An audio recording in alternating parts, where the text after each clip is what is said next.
Ladies and gentlemen, welcome back to the Menger Institute podcast. We have a very special guest. He's a dear friend of mine, a professor of philosophy. He's an author on philosophy as well, public policy, even economics. And you studied at Cambridge, if I'm correct. Okay. Jamie Yeah, Whyte, welcome to the Menger Institute podcast. I'm glad to be here. So we met 2023 at the John Locke Institute in Washington, Oh, D.C. How is the institute? I have no involvement with the Institute anymore. Oh, As I think I was just explaining to you, the business that I was starting up at the time that I met you has taken off, and now I'm 100%. Well, not 100%, but I'm dedicated to that, and I haven't got time to teach for the John Locke Institute anymore. Although from what I see, they're doing pretty well. I okay. think a lot of their business is in China. Oh, wow. Okay. Well, Well, a lot of the students you must have noticed were Asian, were Chinese, and so I think they started offering courses in Shanghai and Singapore, which isn't China. So that's what I think is happening, but I don't know. oh, okay. Well, they're missing out on the Jamie White experience. They are. It's probably best. Um, when we met, I think I mentioned to you that like, oh, I wanted to start this institute, and me and Darren and Ethan and Patil, we started the Menger Institute in Los Angeles. So I'm very excited about that. So what do Um, you guys do? yeah, so we're an academic institute. We've had over three cohorts now and a couple hundred students, and we've been teaching our market economic program, beginning with human action, the foundations, entering society, market institutions, economic mechanisms, profit and loss price mechanism. And then we arrive at anarchy for what is the market operations for the provision of all goods and services, security, jurisprudence, arbitration, mediation. And now we're starting in August, next weekend, our new program, Anarchic Order Program. So this is a 4 weeks. I mean, it's every Saturday. So yeah, it will be like 12 lectures over 1 month, over 4 Saturdays, teaching Anarchic Order. And it's going to be taught by me, Darren. And then we have Edward Stringham, Walter Block, Stephen Kinsella, Thaddeus Russell teaching. Oh, Yeah. good. Well, it's a great name, anarchic order, because a lot of people think that anarchy means chaos, um, which is a very common mistake. And getting people to see that you can have order without government is the first step, I think, to getting people over their problems with anarchy. Yeah, definitely. Are you an anarchist? Um, well, I do spray paint walls with an A in a circle, but I don't know if that qualifies. Is that enough? I think Uh, that's enough. no, I I am an anarchist, I think, in the sense that I agree that we could have laws without government. So I follow David Friedman on this matter. So in his book, The Machinery of Freedom. I'm less convinced about national defense. That's always struck me as a difficult one to arrange. I haven't really thought terribly hard about it, I must admit. But that's about. I mean, I can't think of any goods that can't be supplied without government, except maybe, as I said, national defense. So that probably makes me an anarchist, Yeah, I guess. I definitely. mean, I'm certainly at the extreme end of libertarianism, and I'm also convinced by Friedman, that's to say David, not his father, that you can't if you can't have small government because he says once you've got small government, it soon gets big. So you got to have no government. My friend Big Jim, who's not a scholar, he's the thinker on these issues. We when we argue about this, he always says, "Yeah, but how do you stop governments forming? Because there are always kind of people who are inclined to use force to get the better of other people, and then they start running an extortion racket, and soon you've got something that looks a bit like a government." And that's another thing I haven't thought hard enough about. Like, what's to stop little governments arising? I can say I'm against governments, but how do I stop them forming? Well, You may have an Uh, answer. yeah, to respond to that, one, we did have David Friedman lecture for us. He came out to LA, which was cool. It was very nice. But I mean, governments, they're usually using like a bait and switch with the words they use. So it's not so much they're providing national defense as national offense. I mean, the Department of Defense here changes its name to Department of War, Yeah, but it's just defense, private property defense, and the smaller you have like jurisdictions, the easier it is to protect. But when it's collectivized, then like you have more collectivism on one hand. On the issue of like a state forming, I would say that, well, if it's a small jurisdiction, then the cost to leaving is lower versus a country. Leaving the United States is super costly. But so then you just like if you're in a hotel and you don't like the rules, then you go to another hotel. And there's like 60,000 yeah. hotels. I wrote an essay about this for a few years ago for some think tank. I think it was a German think tank. Named an essay competition, which I won, of course. And, anyway, in that I argued that it was about tax and spending for Europe, and I said you want to model it on Switzerland because Switzerland has these very small states, so to speak, cantons. And if you're a Swiss person, you can move freely between the cantons. And the cantons, most policy issues are decided at the canton level, not the national Swiss level. Although, unfortunately, that's fading. The power's been transferred up to the national level. But historically, it's all been at the canton level. And they're small. The average population of a canton is 1 million or something like that. So you can move between cantons at relatively low cost. And that means that the competition between the cantons for citizens and businesses constrains their tax raising, right? It explains why the Swiss have low taxes.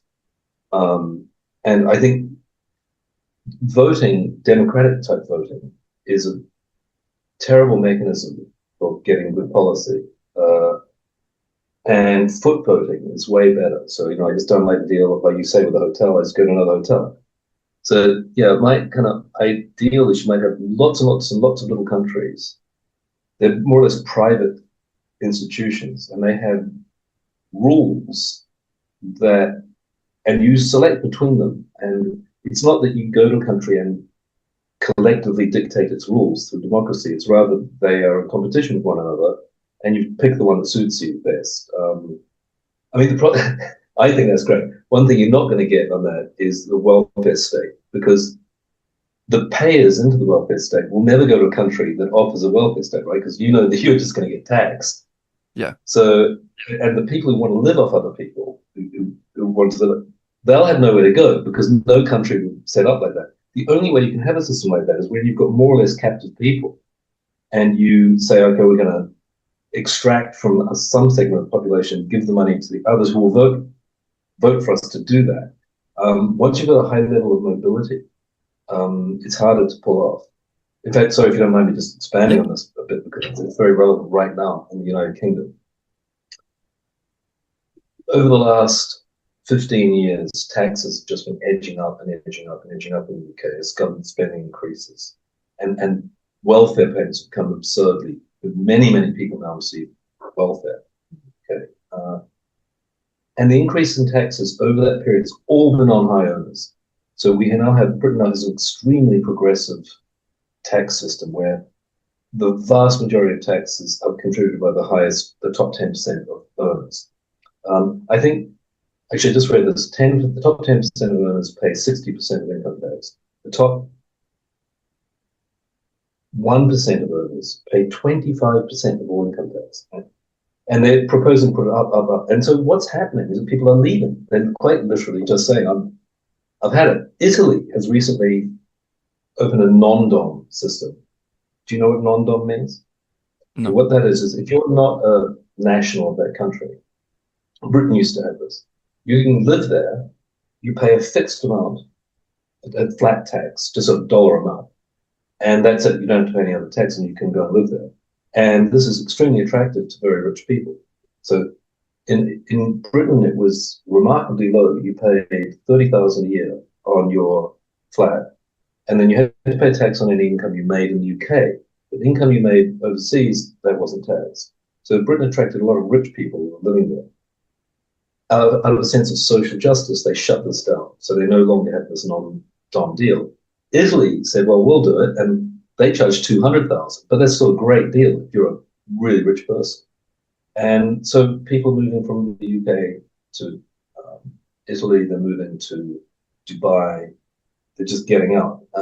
So I think the British government's about to it's hitting the kind of latter curve wall. They're just not going to be able to raise. They're going to put up tax rates. It's not going to raise any more money, and it's going to really damage the economy. I mean, the economy is really already in a terrible state because of this. Hmm. So yeah, I think what we'll see is we may see them trying to do something more like America, where the state chases you all around the world and taxes you no matter where you are. Wow. How's the immigration situation in the UK? Uh, well, there's been a huge amount of immigration over the last 10 years, and especially, well, it's kind of ironic. After the United Kingdom left the European Union, so after Brexit, there was a huge wave of migration into Britain, not from Europe, of course, because we just left the European Union, but from particularly India and Nigeria. And so that was because Boris Johnson's government really liberalized immigration, especially around bringing family members in. So if you're in, you can bring your family in. And even if you've got you're a student, you're on a student visa, you can bring your family in. It was a very, very liberal regime. And I think in some years, the net migration, so the total income is less outgoes, was over 1 million. And this is in a country of roughly 65 million people. So it's huge, huge increases. And it's become the big political issue. So most Brits, not all, but most, are very hostile to immigration. And there's a new degree of kind of xenophobia, open xenophobia in Britain that there hadn't been, let's say up until the financial crisis in 2008. My ex-wife is black and my children are mixed, brown. And it didn't even occur to me that this was going to be a problem when I got together with her in 2000. And now it kind of is a bit of a problem. And my children, my daughters, are noticing, issues around this. Actually, speaking about my daughter's just come in, I'm going to have to shut the door so that she Okay. can make noise. Okay. Khadija, I'm doing that call. So.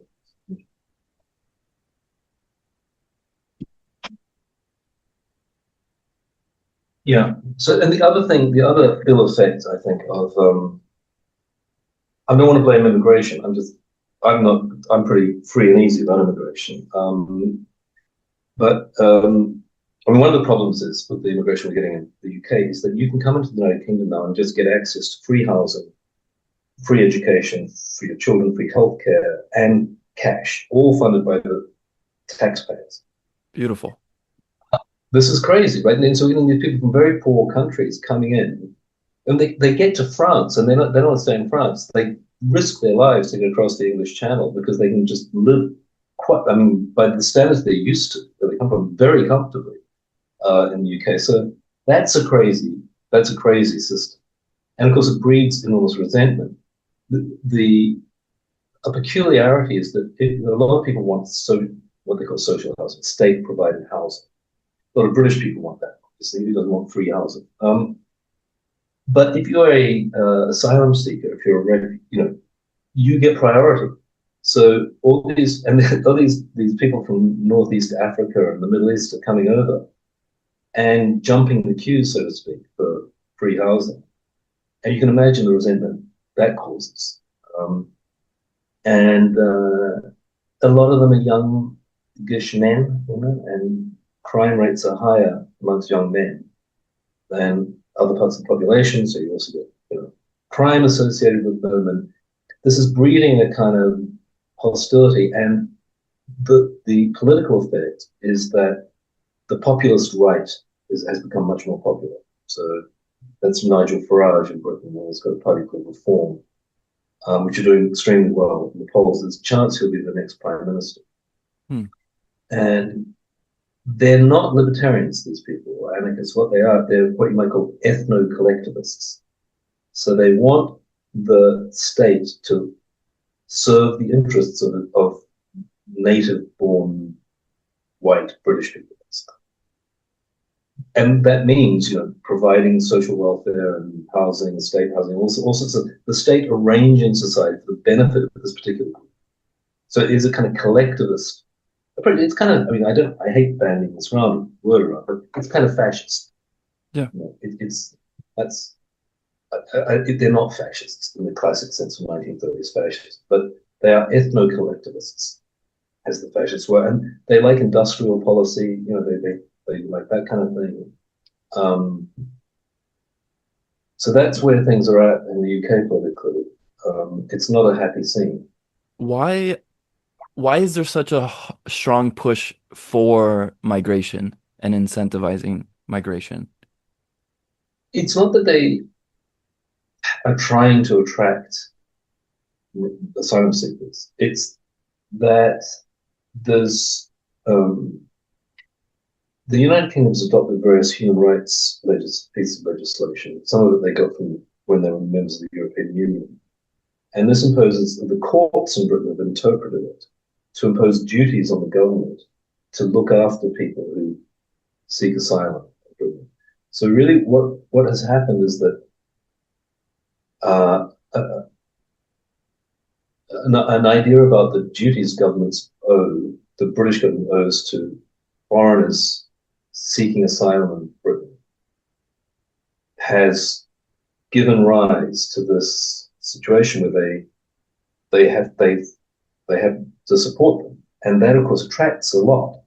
It's a so the attraction isn't the goal; it's a side effect of what you might think of as high-minded ideas about helping out persecuted foreigners, but it's had this effect. And of course, most of the people coming aren't persecuted. They just they got a horrible, their life isn't very nice where they live, and they want to get somewhere nicer. I would have no objection to that. It was like the United States before the 1920s. You just enter the country and you're on your own, right? I mean, there's no skin off my nose if you enter the country.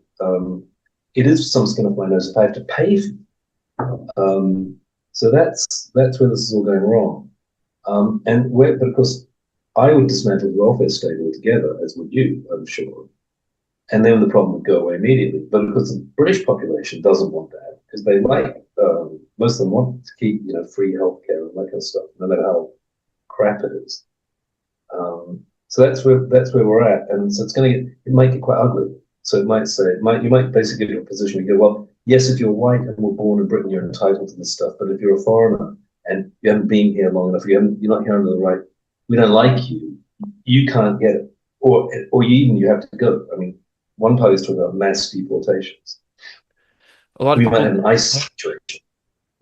yeah, a lot of people do, you know, in America credit the UK for having this free healthcare and wow, what a wonderful system it is. Is it wonderful? Well, okay, number one, it's not free, of course. It's just that the user doesn't pay for it. It's paid for through taxation. Yeah. So it's not free. And total spending on healthcare in the UK, it used to be quite low as a percentage of GDP compared with other Western nations, which was in a funny way one of the good side. It was at least you got that. Right? It was terrible, but it was cheap. But now it's not. It's been under political pressure. Its government spending on healthcare has increased. Britain's roughly in the middle of rich nations, but it's got the worst outcomes. It has I think it has the lowest survival rate for cancer in any advanced nation, and the waiting lists to get treated in images are just astounding. I mean, people wait years to have important bits of surgery, and if you want something like a hip replacement or something like that, forget it. I mean, just the basic way they manage demand is by people dying while they're queuing up in the queues. But I'll give you a complete. I mean, my daughter was in hospital. She just rang me 2 days ago and said she was in hospital with some problem she had. I would go into. She had to wait. So It was an A&E situation. She had to wait 9 hours before she was dealt with. 9 hours. There was some. She told me there was an 80-year-old, some guy in his 80s who was there who hadn't been, and had something kind of reasonably pressing. He was in discomfort, serious discomfort, and he wasn't being dealt with at all, and he'd been there hours, and he started kind of yelling and losing it, and other people, and it's really mayhem. Uh, this is state healthcare for them. It's a dreadful system, but people, I mean, the problem is once people get used to it, they don't have to pay. Right? The employer doesn't have to pay. They pay through their taxes, but this is kind of invisible to them. And if you say to them, "But we're going to cut your taxes, but you're going to have to buy your own health insurance," uh, they don't want it. The NHS is very popular, despite being terrible. One of the reasons being because Brits don't understand how much better healthcare is in other places. Hmm. Wow. That's a good point. Education is terrible as well. Um, I mean, just think about it. You here the government provides schools, you don't have to pay anything to go to, it's paid for tax. So it's free to the consumer, and yet they have to force people to attend them through law. I mean, what can you imagine some goods, something that was actually of high quality that was being offered for free and people won't take it? I mean, it seems to me the fact that education is compulsory in Britain and free tells you how terrible it must be. Because it's designed to suit the educators, not to suit the students, because the students don't have any choice. Yeah. Mind you, America's not much better. Right? America has I mean, poor standards of pre-university education, and it's Yes. all compulsory and state funded. Yeah, absolutely. I mean, I think I probably heard this statistic like 10 years ago, but it's that the average American adult has the reading level of a sixth grader, an 11-year-old. Yeah, Uh, no, it's abysmal. But that's a good point that you're saying that like people don't want to change it because they don't know any better. And it reminds me of Frederick Bastiat's The Broken Window Fallacy, popularized by Henry Hazlitt, that oh, look, if a window breaks, then that's creating business for the window glazier. And isn't this great that there's this business being generated? But it's like that goes to the psychology where it's like I see what's in front of me and I don't know what could potentially be an alternative. So I'll take what's in front of me regardless, no matter what. We have these schools. We have to protect the schools. We have to educate the kids. We have this free healthcare. We need to give healthcare to people. yeah. It's a human right. But it's like okay, but at what cost? At what point when it becomes so But you don't worth see it? the cost. That's the problem because the cost is an opportunity cost sometimes, and they're invisible. This is it's either Bastiat or Hazlitt, I can't remember, but it's Bastiat originally. He said the seen and the unseen, and economists should be thinking about the unseen. I've got a great story about this that explains because it's a vivid example of unseen things or costs that are invisible. In New Zealand, up until 1984, we had a very state-controlled economy. And one of the things that the government did was subsidize sheep farming. So if you were a sheep farmer, you would get a certain amount of money per year per sheep. I don't know what it was. Let's say it was $100. So you get $100 per sheep. So what do you do? Well, you have a lot of sheep, right? You have as many sheep as possible. You don't feed them too much because that's expensive, and you're making the money just by having the sheep, right? So you don't really care about whether it's got a lot of meat on its bones. And so that was going on. New Zealand had, when I was a boy, New Zealand had 3 million people, very small population, and 85 million sheep. Um, it was it was just sheep everywhere, and so then in 1984, this new government was a liberal reforming economic reform government came in, and they abolished the subsidy for sheep. So what happened? Okay, well, some obvious things happened. It's the unobvious thing that I'll get to. It's the interesting thing. The obvious thing is the sheep population halved. Um, Interestingly, the weight of lamb being the meat being exported did not halve. It didn't. It actually went down a fraction, and that's because now, when it's a properly commercial business, you're not just paid to own a sheep. You have to sell the meat. They started feeding their sheep, and so the sheep got more meat on the bone. So that happened. But the interesting thing that was completely unexpected is that when they reduced the sheep population, all these farmers have been farming sheep on land that wasn't very good for farming sheep. Again, they didn't care, right? They could pay to have the sheep. What's it matter? Now that the sheep was only moved, all the sheep farming is done on land that's good for sheep. And it freed up all this other land that the farmers owned. And they look at this land and they think, well, what are we going to do with this? And it turned out that a lot of it was good for growing grapes. So that's what happened. They people planted vines and they started growing grapes. And that was the beginning of the New Zealand wine industry, which is now a huge export industry. New Zealand wines are a big thing, at least the white wines are all around the world. Nobody knew, but the subsidies for sheep were preventing them from being a wine industry. Right? So land that should have been used for winemaking was in fact being used for sheep. This is a completely invisible cost of the subsidies for sheep. Right?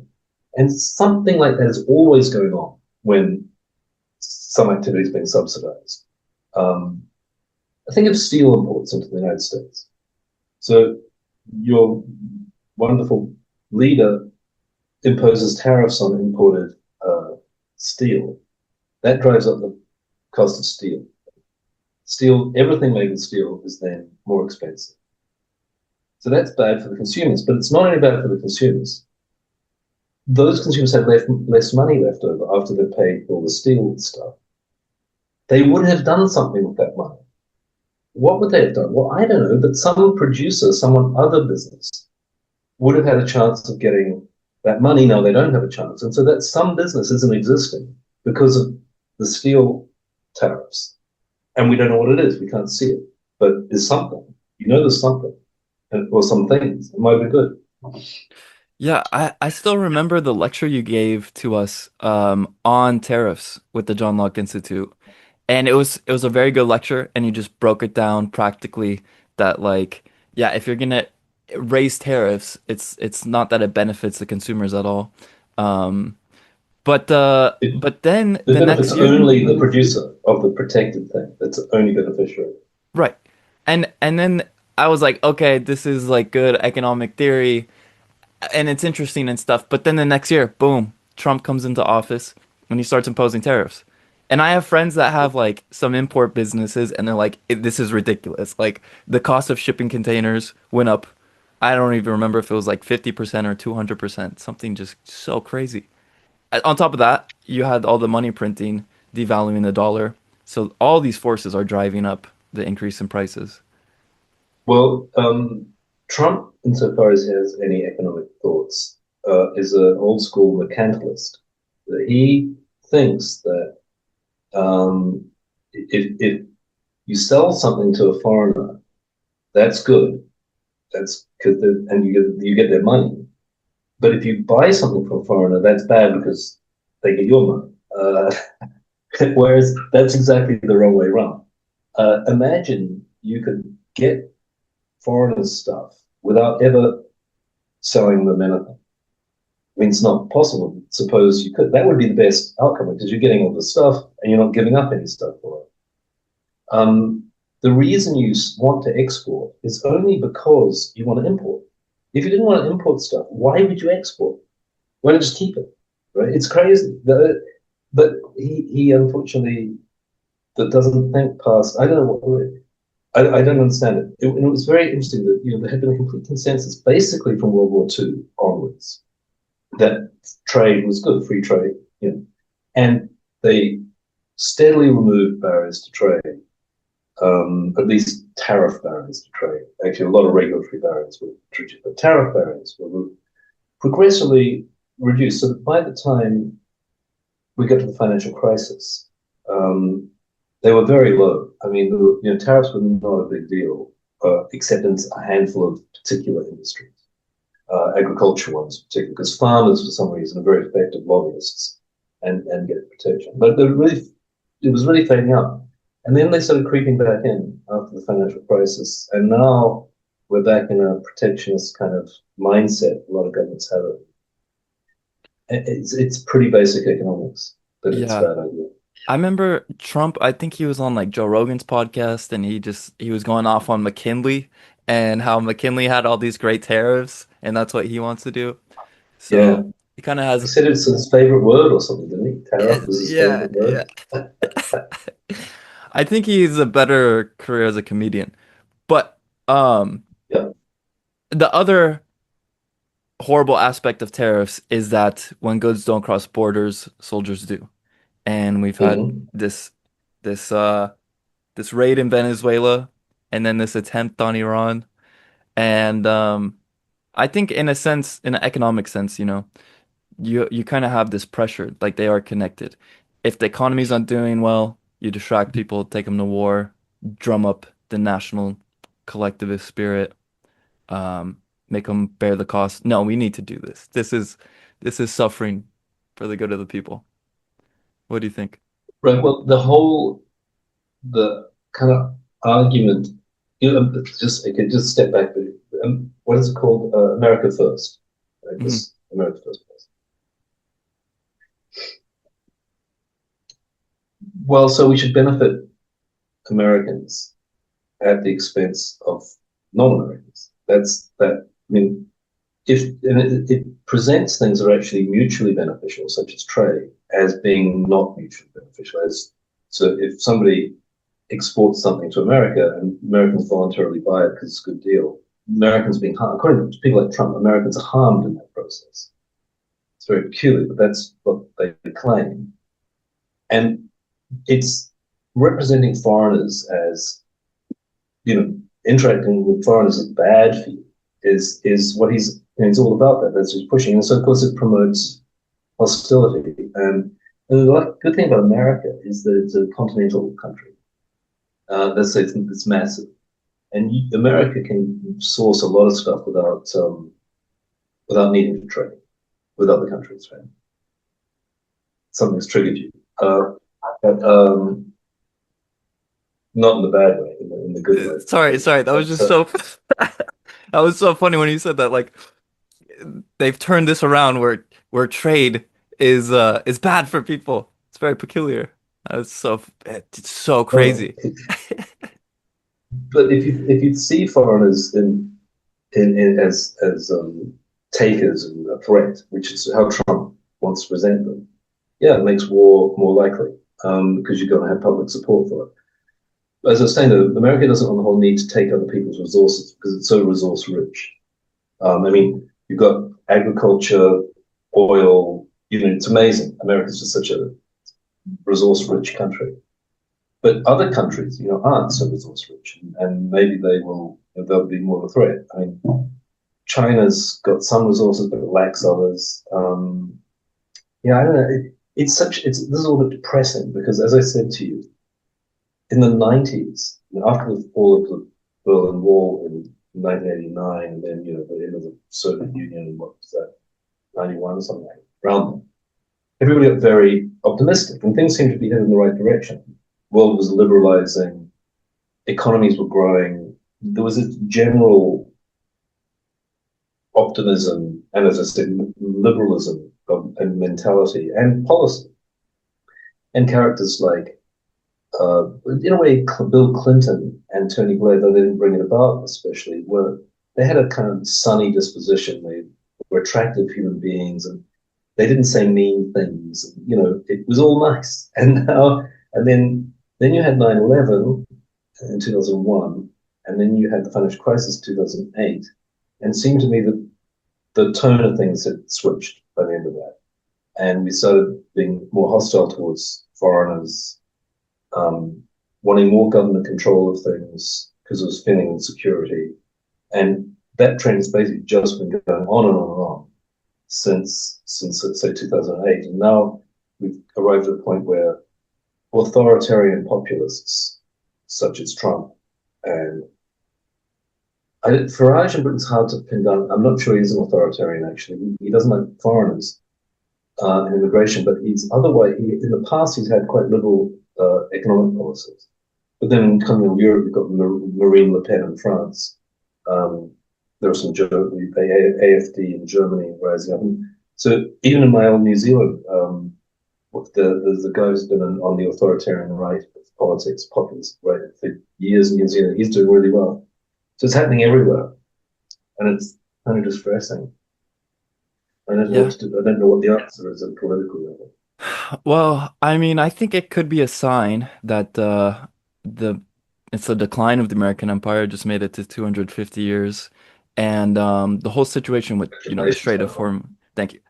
The Strait of Hormuz. Uh,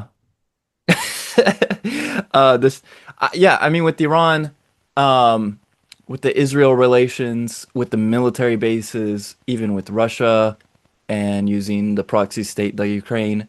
I think the U.S. unipolar order moment is declining and we're going to shift and it's going to be a multipolar world. I think you have free cities popping up with the AI revolution coming. We're on the cusp of the next major revolution for human freedom, which is somehow the abolition of the state when you separate state and money. I think it Well, I could hope you're happen. right. Did you get David Friedman to talk about this? He didn't talk about this too much. No. Because David Friedman, I remember quite a few years ago, maybe 10 years ago, was writing about whether or not the internet and developments in technology, like AI, were going to lead to a more or less free world. And he said, well, there are some things that point in the direction of freedom, and there are some things that point in the other direction. And I think you may be right, though. This is some last gasp stuff. So, for example, in Britain in particular, and Europe, European Union, they're really trying to take control of the internet. They do not like the free flow of information and ideas that you get online, and they try and legislate to control it. In Britain, there's something they passed. It was the previous government to the Conservative government, and the Labour government are keeping. They love it too. Something called the Online Safety Act. And in the blurb on this bill is to say that its purpose is to make the United Kingdom the safest place in the world to go online. So when you go online, you go in the trepidation. Oh my God, it's so dangerous. It's so I'm opening up my laptop. It's so dangerous. But don't worry, because the British government, with this act, has made it safe. Yeah. So you won't be exposed to any ideas that might alarm you. Or anything. You don't want to be agitated when you go online, and they're going to look after you. Yeah. And Then it's very nice. it's like the streets. Don't worry about the streets. Those aren't safe. But online, that's where you'll be safe. That's where it Well, I matters. mean, people attack you with knives on the street, but that's not nearly as bad as hearing an idea that you don't like. What if you were to be confronted with ideas that, for example, perhaps said that the government shouldn't be quite as big as it is? I mean, that's not illegal yet, but 10 people are arrested every day, on average, in the UK for speech crimes. Yeah. Are you aware of this? Yeah, this I is mean, crazy. hundreds and hundreds of people are being arrested in Britain because they say something online that the government doesn't like. What happens to the people? Well, there are a bunch of different laws that they're alleged to have broken. So sometimes it's gross, you can't be grossly offensive. Um, there was a woman murdered here, an ex-politician. This probably got in the news around the world. She's quite old. I think she's about 80, maybe a little older. And she was very famous, but Anne Whittaker was her name. And she had been a minister in Conservative government. So anyway, now she was still politically active, but outside Parliament. And somebody went round to her house. She lived alone in the countryside, and someone drove 300 miles there, a youngish man, and smashed her on the head with a hammer 25 times or something, and killed her. Very shocking. People really, not just because she's a public figure, but just an isolated old woman living in a village in the countryside. And no, she was very white, quite a right-wing person, quite traditional values, Catholic. She was anti-abortion and anti-trans. She didn't believe women can have penises, things like that. And she was loathed by a certain section of the, hard left, ultra woke community. And there was a guy in Scotland, sorry, a woman in Scotland, a trans, what do you call it, trans woman. That's right, because it's become a woman. Who posted something really violent, something like, I hope she died in agony, chained to the bed, or something like that. Right? This person's been arrested. I agree it's rude, right? It's not a very nice thing to do or say, but it shouldn't be illegal. I mean, you're allowed to be an asshole, Yeah. uh, but you're really not allowed to be an asshole on Britain now online. If you say things that are grossly offensive, or the other thing they're really stretching is incitement to violence or incitement to crime. So if you're just a nobody, right? And you post something online that says something like, "Oh, I think all the Pakistanis should be shot" or something like that. Right? They'll say that they'll kind of interpret that as you are inciting violence against Pakistanis.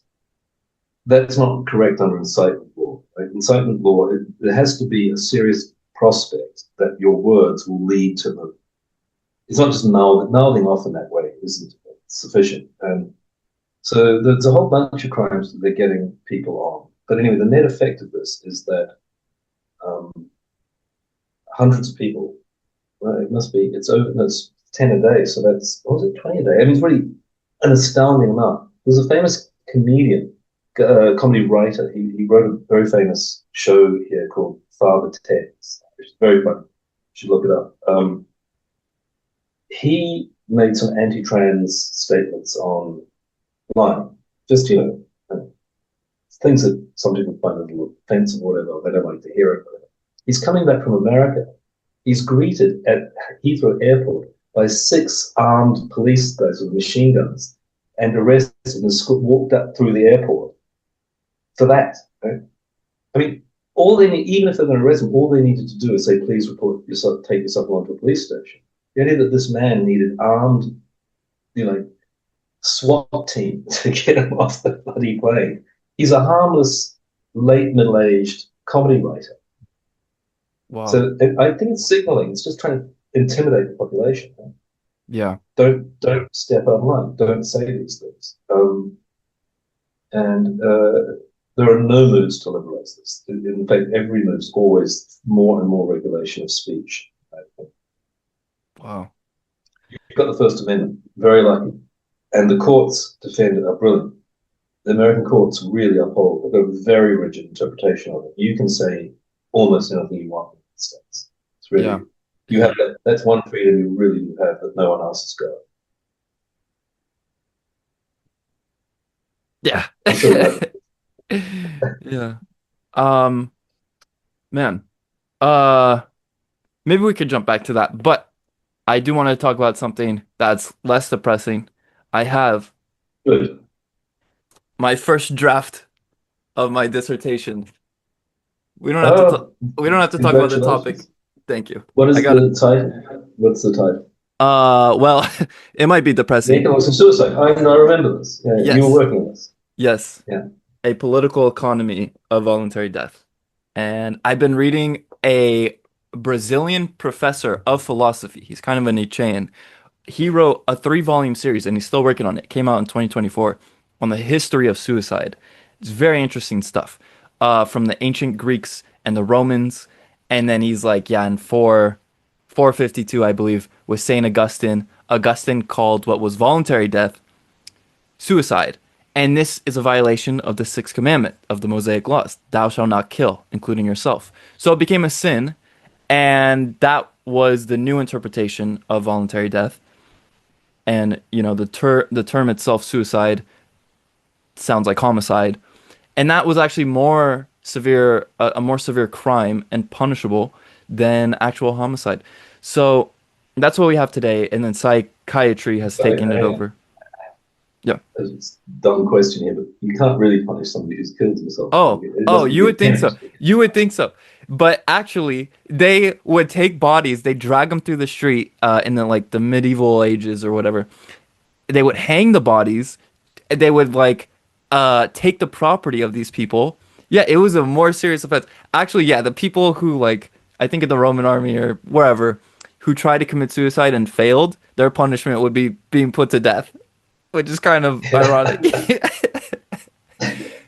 Yeah. It wasn't Augustine's idea that you are God's property, and if you kill yourself, you're committing a property crime against God. It's like it's like vandalism or something. It's Yeah. not for you to decide when you die; it's for God to decide because you're God's. That Yes. was the idea? Wasn't it? Yes, yes. I think it was influenced by Plato a bit, and Aristotle said you should not kill yourself because you know, part of the city type of thing. I mean, we must have discussed this in Washington, D.C. in 23, but you often hear people say that that someone commits suicide and they go, this is a tragedy, that newspapers report it as a tragedy. They often don't report it at all because of the theory that suicide is contagious. But there's a general view that it's always regrettable when somebody kills themselves. Now, I'm of the view that it sometimes is regrettable. So, if you did it, if you were in for example, if you were going through a very temporary psychotic episode that, wouldn't be repeated and you kill yourself, that's tragedy because you lose out on all this life that you can have. On the other hand, there are people who have persistent, very severe psychiatric problems and are deeply miserable, and it's not going to get any better. And when they kill themselves, I don't see why we think it's a tragedy. The tragedy was that they had that mental disorder, that problem. That's tragic.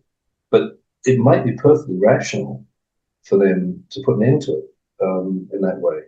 So I take it you're of the same view. You don't think suicide's always a bad thing. No, I mean, we're all, we're mortal. Although I like to think I'm immortal, but we're all gonna die. And it's kind of like for some people, especially in the later years of life, I think they kind of want to have that agency or sovereignty to like determine when they're gonna die. They don't want to be in excruciating pain. So then apply that to like a psychiatric um, issue. Um, yeah, people don't need to suffer if they don't want to, and I think that choice should be theirs. I think from the research I've done, a lot of suicides, I don't know how much or a percentage, but it's within minutes of like something overwhelms you and you snap. It's not like a long thought out process. It could be like you're Right. under some substances or something like that. Um, And so, yeah. we better if they didn't kill themselves. I mean, yeah, but then that gets into like the philosophical question, like, should they like to use the term treatment and care, like involuntary commitment. Should someone be, Oh, detained and restrained if they attempt or are showing that they're going to yeah, attempt? that's another matter. Yeah. So Yeah. you might say, oh, it's regrettable. It doesn't mean you should try. The state should do anything about it. Yeah. Actually, a friend of mine was going through a very terrible patch in his life, and he tried to kill himself. He did the thing where he shut his car in the garage, turned the engine on, Wow. put the tube, and had he was almost dead, and his neighbor saved him, Wow. and then he was committed to an institution, and over the period where he was at risk, he wasn't free. He was, and then he got out, and that was several years ago. But he was, it was, I was very, I didn't quite know how to process it. He was very angry about having been saved and about having been stopped from killing himself more broadly in the period after that. But he also wasn't going to kill himself now, right? He decided against it. So I couldn't quite process what he was thinking, but he did. It kind of sounded he resented being infantilized, being treated like he wasn't. He resented that, even though he would now be dead, and obviously doesn't want to be dead now. But so it was a complicated and confusing situation. But Yeah. um, I I mean, honestly don't know. I mean, one of my moments when my political awakening, what made me become a libertarian, was when I was a boy in New Zealand and I was watching the news, and there had been a spate of people who had drowned that summer because they got drunk and gone swimming in their jeans. Don't go swimming in your jeans when you're drunk. It's a dangerous business. Anyway, this had happened, and there was a government minister interviewed, and he said, "This government is not going to stand idly by while people drown." And I suddenly thought, what? If people get pissed and go swimming and drown, why is that anyone else's business? That's not the government's business. The government's job isn't to stop me doing stupid things and hurting myself. Um, And so, in a funny way, I don't think it's the government's business whether people commit suicide or not. I mean, you may think if a lot of people are killing themselves, this country isn't being terribly well run. There's something amiss, and maybe you want to fix that. But don't like try to interfere with people who want the fast way out. Yeah. Yeah, I don't. Even if it's regrettable, I don't think you want the government getting involved in trying to stop it directly, right? Yeah, I mean, I think what you're alluding to is that like if people are committing suicide, that's a symptom, and the cause is probably their society. Even Durkheim, who wrote the first book, the first sociological work on suicide, said, no, no, no, it's all a social issue. It's not like an internal thing. Um, Do you think that? and uh, Well, yeah, it's certainly true that it varies a lot by society, doesn't it? I mean, there are very different rates of suicide in different societies. and That's true, isn't religions. Yes, absolutely. it? Right. Okay. Because I thought it was Yeah, true, but I wasn't sure. You would know. Yeah. And I mean, another thing I think is going on at the moment that isn't necessarily to do with politics, it's to do with technology, um, is that we are going, that's a bit to do with politics, we're going through a huge transformation in the way humans live, um, and in particular the way they live with each other. So we are socializing and like interaction between men and women. That wasn't really technological; it was ideological. But women's emancipation radically changed the way men and women interact with each other, and women becoming financially independent. Means that they don't need men in the way that they once did, and this has had massive social effects. People aren't having babies, people aren't getting married. Um, People and then there's technology, and people seem to be becoming more isolated. And that I think is probably bad. I mean, they get to choose it. That's fine. I'm not stopping anybody choosing it. But we humans are social creatures. I mean, we grew up with pack animals, right? Apes sit around picking the nits off each other, and I think you need to be touched and close to people and doing all that stuff. And when people are deprived of all that, even if they in a way isolate themselves, they start to go off the rails and they start to become unhappy, mad. Um, so that's a kind of a big problem, I think, in society now. And again, I don't want the government to try to fix it. I want spontaneous solutions, which I'm sure will come along. Um, but that seems something we're going through at the moment. And if you think in yeah, historical terms, 50 years is nothing, right? That's nothing. yeah. That doesn't, and yet it's kind of been 50 years since women fully entered the workforce and women's rights were fully established. Feminism was victorious fully, and it was then in the 70s. And so that's just yesterday, and we haven't adapted to that. And the fact that you can entertain yourself so fully nowadays without leaving the bedroom, we haven't adapted to that either. I mean, No. to be Well, blunt, I mean, people are now wankers. yeah, They sit at home masturbating yeah, and watching porn, and they're going to get better porn, and they don't go out chasing girls anymore. And but going chasing girls is what got you out of the house. That's what got you. No, I mean, so much of motivation of men is to get women. And if you say, well, you don't, I give you a substitute that you find satisfactory, almost, it's almost as good, maybe even better in some senses, because it's not as disturbing or agitating. You might opt for that, but then you don't do all the stuff that you would have done otherwise. You're not an energized kind of go-getter. And so I think there's all sorts of wild stuff happening at the moment. And we yeah. don't know how it's going to play out. I think I think there's two big forces driving this. On one hand, you do have the social media that is very addictive, and it's super easy to just like spend so much time on it. On the other hand, you had the lockdown crisis of the 2020s, which forced specifically young people to not go outside, to not be social. I mean, that was Yeah. considered a crime and illegal in some places. And so bars were shut down. The whole culture changed for a whole generation of young people.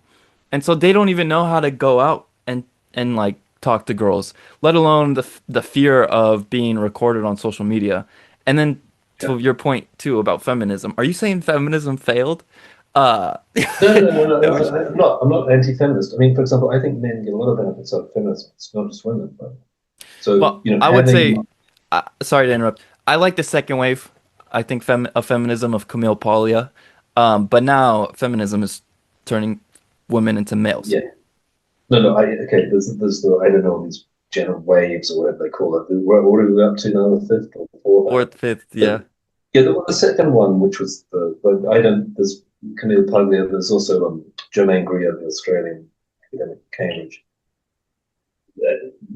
Germaine Greer, more than anyone else, was saying like, well, but just treat us like men, right? I mean, we'll have sex when we want, we'll drive buses, and we'll do all this stuff, and you don't need to pussyfoot around us. Just you know, treat us as your equals. That all changed, right? So now women are different, and especially they've got to be dealt with in particular ways, and it makes that's how it kind of changed. But so that one of the things I think it's good for men that women are now kind of our equals who we can deal with in a direct way. And you can get, I mean, again, to be blunt, you can get sex now without having to get married or go to a prostitute. And it didn't used to be like that. And so there have been, and, you know, your workplace has women in it and all that, which is nice. I mean, it's good. It's good for men, it's good for women. But, you know, there has, with the unclarity about gender roles that has proceeded, there's friction, there's difficulties, and people aren't finding it easy to get together and work out how to live together. And I'm not, you know, I'm not saying we should. I'm not being a reactionary here. I don't think we want to go back to the point where women couldn't own property or sign contracts. Or, no, we don't want any of that stuff. We've just got to work it out from here. Like, how are we going to get through this? It's changed so much even in recent years. So I was listening on the radio, listening to Cayman Gold, hits of the 80s, 90s. And there was a song there, this thing, but I can't remember the name of the band. It was all this girl band singing in harmony. And there was a kind of a bit rappy.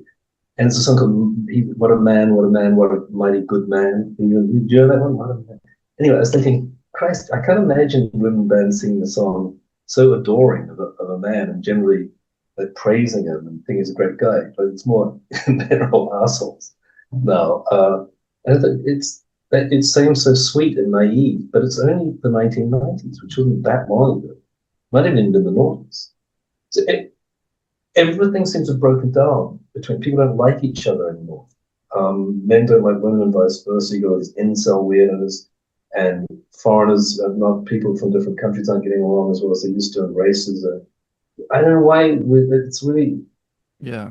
I don't Well, know why. I'll tell you a story too. Last night, Darren had his lectures on tap, which is like they bring out at bars professors to give lectures on different topics. And so he had his in LA and it was on anarchy in the state. Do we need the government to function? And it was a great lecture.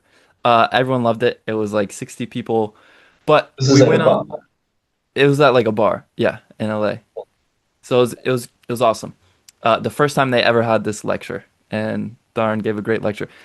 We'll post it on the YouTube channel later. But we went out to a Mexican restaurant last night and I was like sitting and the table behind us was like five girls and I like kind of overheard their conversation and all I heard was like men are toxic. And then I was like, wait, what? And then I kept listening and she's like, but then how does that help me if I just have this framework that men are toxic? And so I think they were critiquing it and it's like, oh my God, like what kind of They, society? Yeah. they agreed that they were toxic. The only question was what to do about it. Is that right? I don't know. I think they were like reflecting on it like it's But just like there's what this other, yeah. Yeah, go on. that's women and not like men, but there's this huge, my daughters are telling me that there's a big movement of young men who are very hostile towards women, right? Kind of, you know, these Andrew Tate followers and all Sure. that, and they're openly misogynistic. Again, it's kind of weird. Why, they're not, why would young heterosexual men feel so hostile towards women? Well, it's a Because reaction. what, they feel rejected or something. Yeah, I mean it's a reaction to women calling them toxic. So they're I Yeah, think they're maybe. yeah. Maybe. I mean, some people did predict that identitarian politics, or this, you know, which was initially adopted by the left, would cause a reaction. And that is what we seem to be seeing with right-wing people now adopting the same identitarian approach and also claiming to be victims on account of their, so these guys who say we're victimized because we're men or we're victimized because we're white. I mean, there's a big idea in Britain now that we have two-tier policing. So the police treat you more harshly if you're white than if you're not white. Yeah. This I, is an idea that's out there now. yeah, to go off on this women and feminism thing, I mean, women literally has feminism has asked women to become men. Okay, they're like join the workforce. There's more women employed in the labor force now in the US than men. Hang on, I'm going to challenge you on this one though, Okay. because isn't that because the nature of work is changing? So that suppose that we'd still lived in an agrarian society where pulling a plow or whatever it is how you work Uh-huh. favors men. Then when we moved to factory work, women got more of an opportunity because you don't have to do the heavy work. The machines are doing the heavy work. And then now we're moving even beyond that. A lot of jobs, more they're office jobs, and they're to do with interacting with people sometimes, and that's less obviously. Well, maybe the women are better adapted to that kind of thing. So it's not that there's some let's push women ahead ideology. It's just a natural side effect of changes in the economy.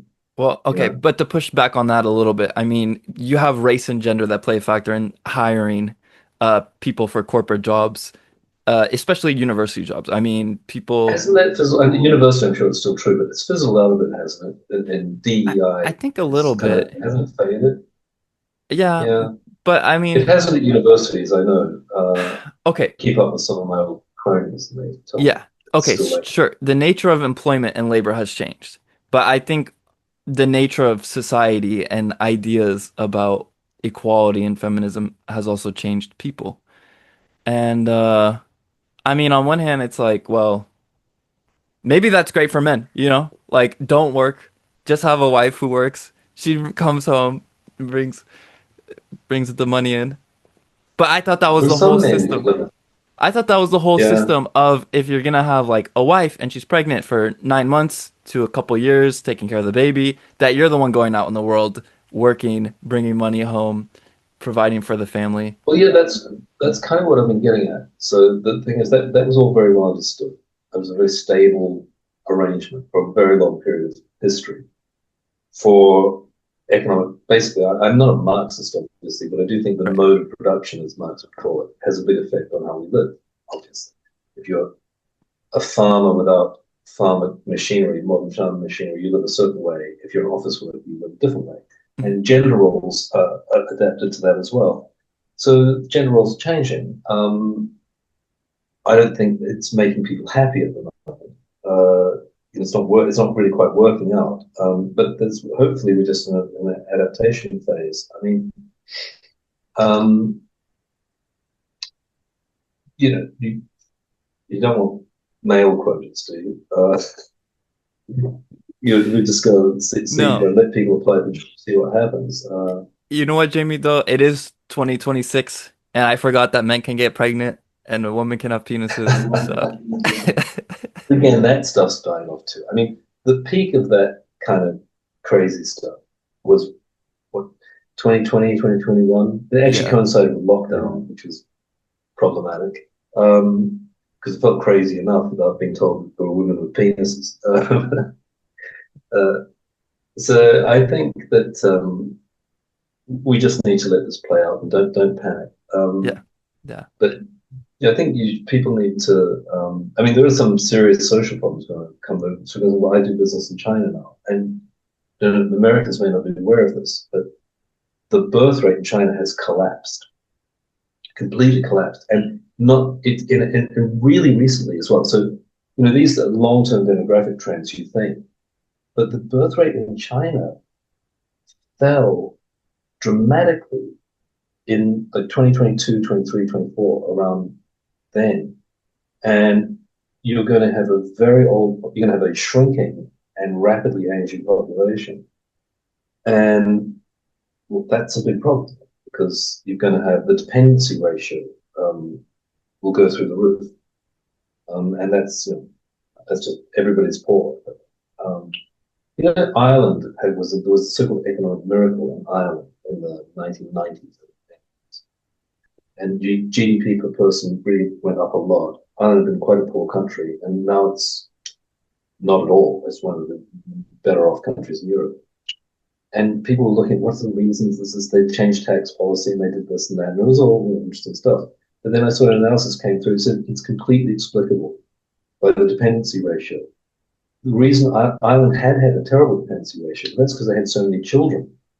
They had all these they had big Catholic families, right? And that stopped. They started having 2 or 3 children, not 6. And that, when you don't have a whole lot of idle mouths to feed, things improve enormously. So they improved the dependency ratio. It's one of the only countries that's done that in the recent decades. And it made them a lot richer. So if you think about it the other way around, as your dependency ratio gets worse, you're going to get a lot poorer per person. And that's where we're all headed. I mean, I think only Africa and Latin America and South Asia, I think only there do they have birth rates that are above replacement. Hmm.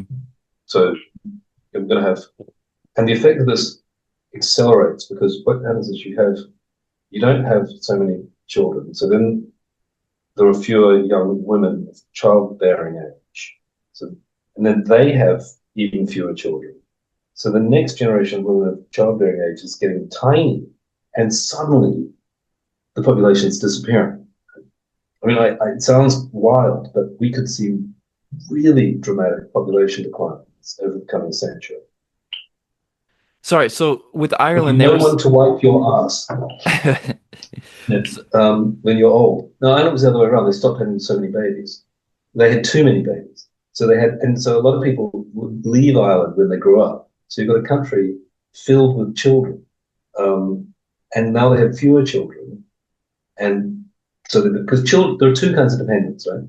Children and retired people. Mhm. They're not productive in the economy. And the dependency ratio is the number of them there is for every person who's actually working, right? And Ireland had a very high dependency ratio because of all these children. Now, other countries are now getting a very high dependency ratio because of all these old people. But the problem is that the dependency ratio, there's a kind of sweet spot.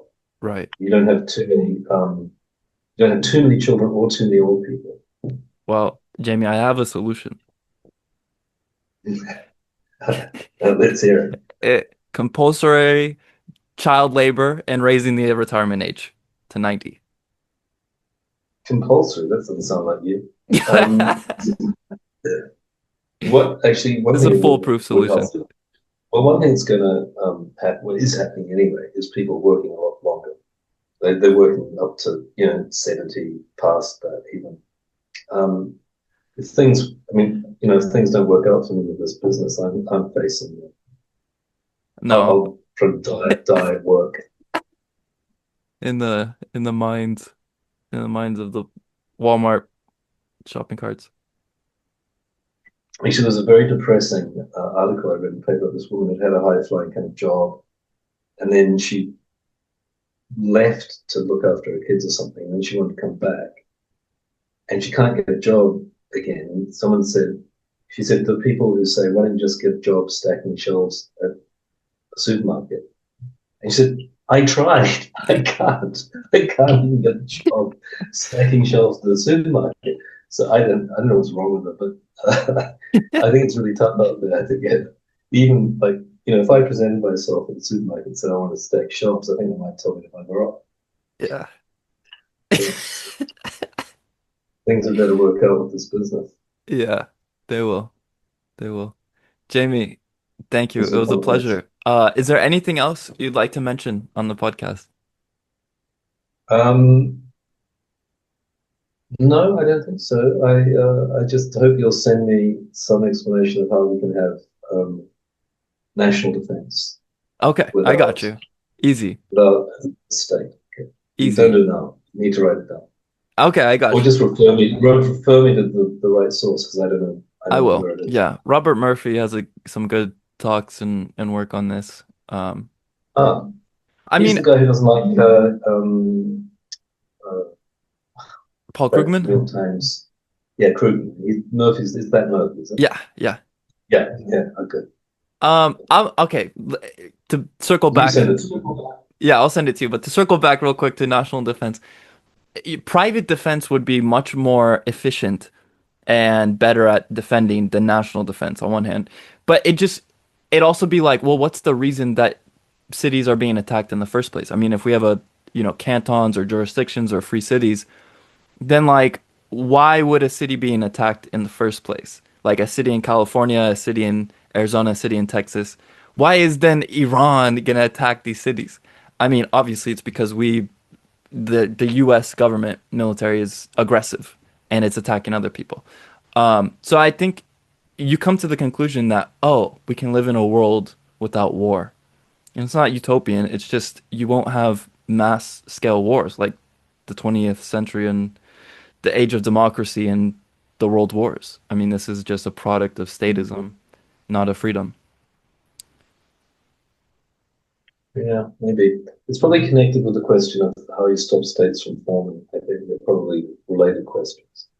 Yeah. Um, Also it's the too states costly. just, Sorry. yeah, Yeah. so this is, yeah, Yeah. it's costly. Yeah, yeah. Well, uh, So when you're sorry. bearing the Yeah. cost quite directly, that's a disincentive to do it, right? That's the point. Yes. So if you've got Yeah. small polities, people will be against war because they bear a high percentage of total cost.